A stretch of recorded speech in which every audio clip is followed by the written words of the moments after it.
Hello everybody. Today I'm going to talk about space-particle dualism theory.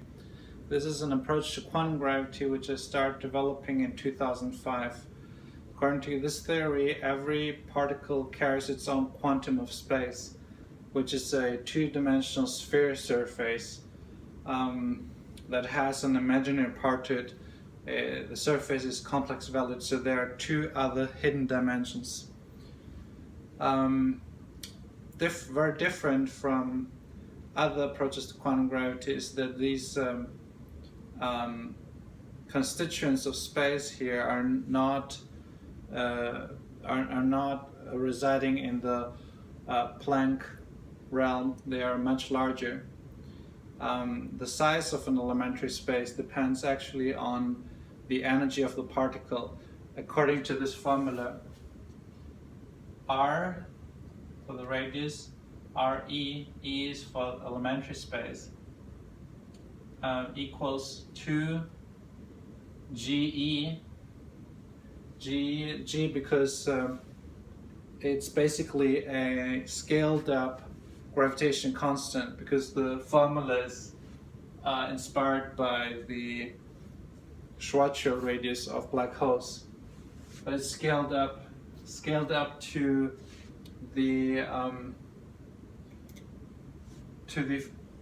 to represent the force of to represent the electromagnetic force. Basically, this is the difference. It's scaled up to become as strong as the electromagnetic force. And then we have E, the energy of the particle, divided by c to the power 4. Power 4 because E equals mc squared. We can compare this with the radius of a black hole, BH for a black hole, just 2 GE divided by c to the power 4. So what does GE depend on? It's GE equals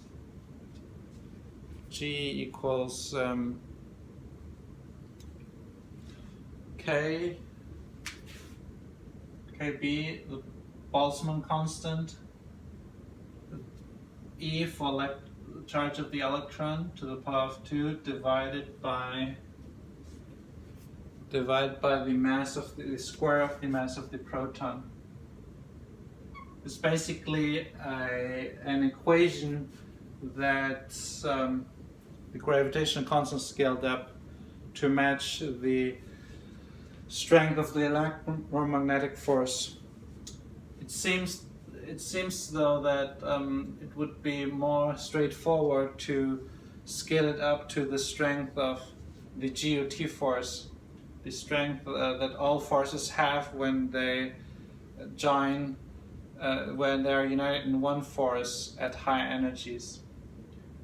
But we neglect here that the difference between the electromagnetic force and the GOT force is just due to the for example, for an electron, it's due to the a virtual positron cloud around the electron.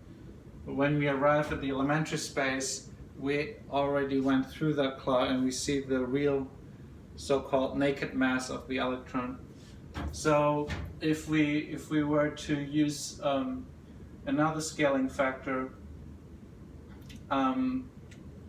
for another number for a G, then we would also have to use another number for the mass of the electron and the proton and so on. So the two effects would cancel each other out. That's why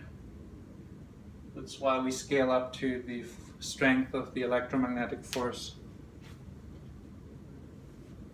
Now this is the size of a black hole according to general relativity, but it's not the size of a black hole according to space-particle dualism theory. According to space-particle dualism theory, black hole has a radius black hole radius according to 2gs, S for the strong force, multiplied by the number of quarks divided by c to the power of 2. Another way to write that is, another connotation is 2g, and we have cardinal hypercharge here. This hypercharge is the charge of the quarks, and hypercharge is denoted by y. And because we need a measure for how many of quarks there are, so we just define a set, which is a bold ladder version of hypercharge y, and we look at how many elements are in that set. So we just write bold y, absolute value of bold y. So that's I call it cardinal hypercharge, because hypercharge always cancels out outside of the atom core, but there's still what I call cardinal hypercharge, and that's what's responsible for gravity. And this you might feel redundant to use this instead of just NQ, number of quarks, but when it comes to electromagnetism, it's very crucial to use the bold ladder version of Q, bold blackboard ladder version of Q, the charge, because there's not just electrons which have electric charge, there are also quarks have electric charge, so it would be very cumbersome to go and write NQ and then NE and so on. You would have to add all the particles together. So it's simple to just write the use the cardinal electric charge and the cardinal hypercharge. So divided by c to the power of 2. So that's the size of a black hole according to space-particle dualism theory. And the constant Gs, or G, absolute value of y, is a bit complicated. It's the gravitational constant times the atomic weight of iron, because iron is the element we use iron balls to probe the gravitational constant, to measure it in a laboratory. And then we have the mass of the proton, the mass of the neutron, and we divide them by 2, so we have the average between the proton and the neutron. And but it's not just divided by 2, it's divided by 6, because we have 6 quarks, and so it's 6 here, and then we have the atomic weight of iron without the binding energy, which roughly equals the number of protons, neutrons, but atomic number. But yeah, there's a slight difference there. I used to write that with B, like for barium, but Fe. But we may just use Y for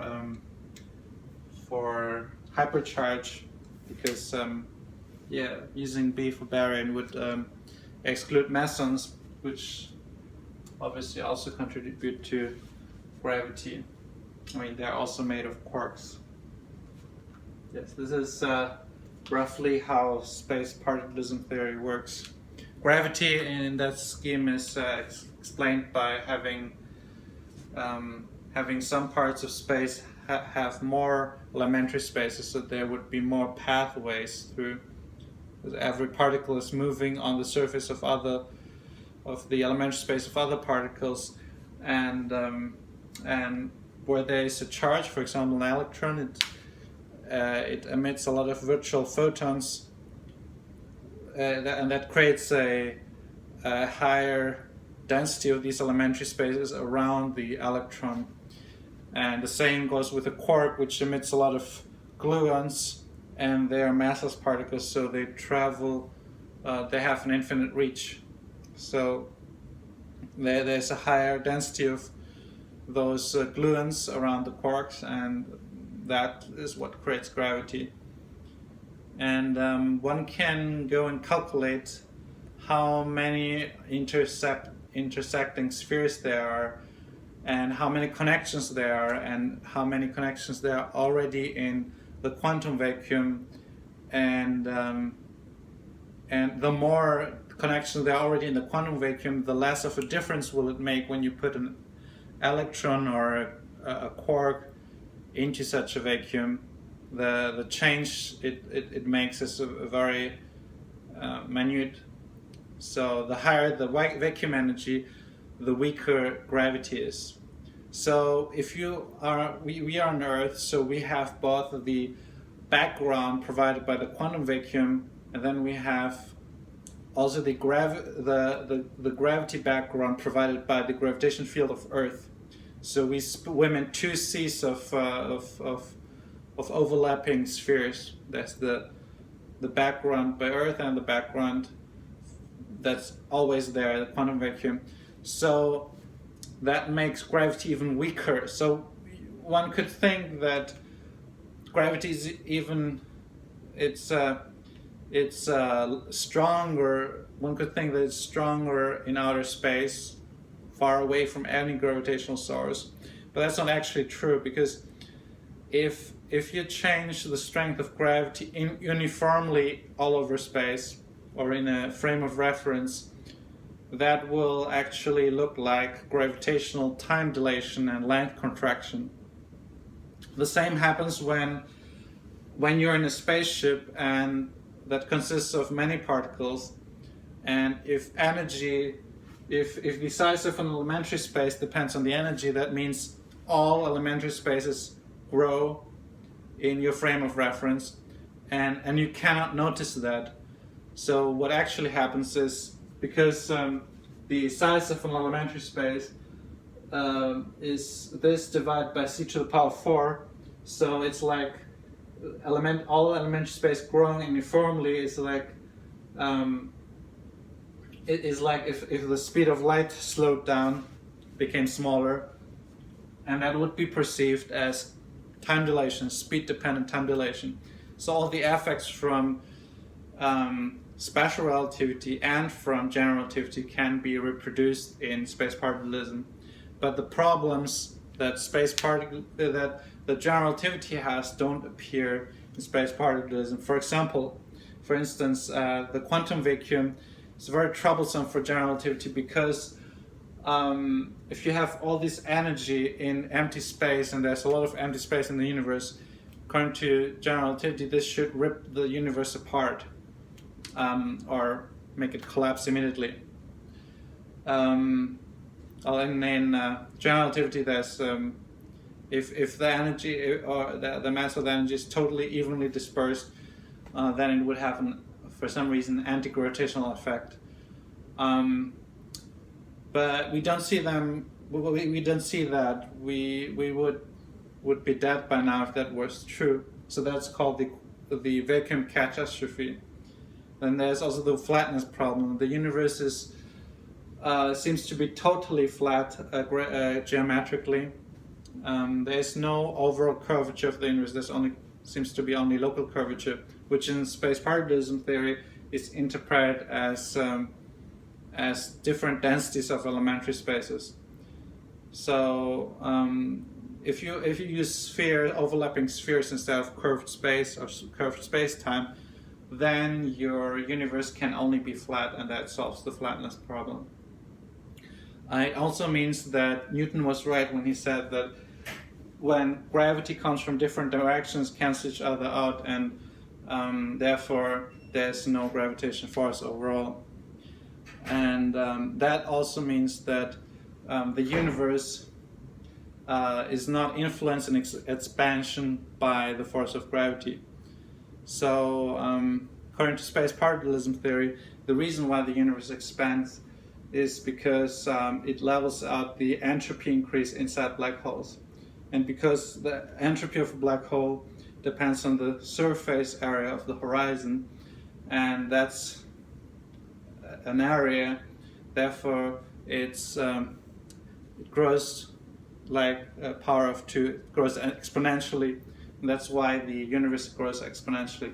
And it must have started very slow, because it always grows exponentially, and the slowing down phase, which is assumed in the mainstream, is not there. So it starts from a very low level and reaches up to the present size, a low expansion level, and reaches the present speed. So that leads to a much larger age of the universe, which we will come to in the next episode, the following episode.